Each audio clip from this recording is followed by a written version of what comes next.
I always wanted to play senior football for Warrnambool. I just thought Melbourne was so far away, and I even remember growing up as a kid, I'm like, how will I get to Melbourne? I don't even know how to get there. But initially I thought I was going to Port Adelaide. I mean, I had a few conversations with them. Chris Pelcham was their recruiting guy at the time, and to the point where the night before the draft I came up to Melbourne and had a 2-hour meeting with them, and they took me through game scenarios and what would I do here and all this sort of stuff. So I was convinced going back home that I would end up at Port Adelaide. Hawthorn I had spoken to once, but never really said that we were going to take you with an early pick.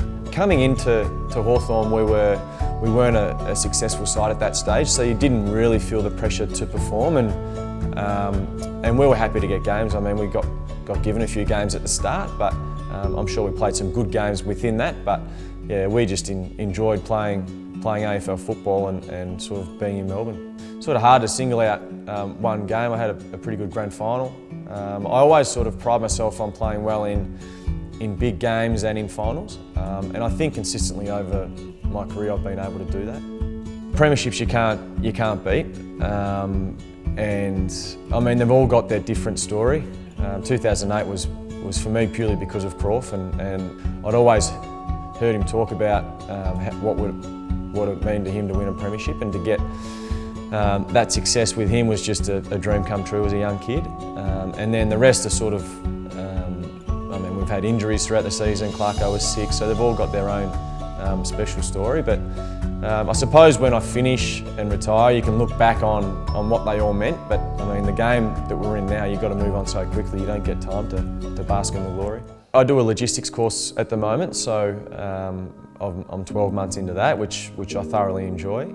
I do some special comments and do some media as well, so that might be a path that I go down, and I also do some coaching at Xavier, so I've got my level 2 coaching. So not too sure where life after football takes me, but just keeping options open. Hello.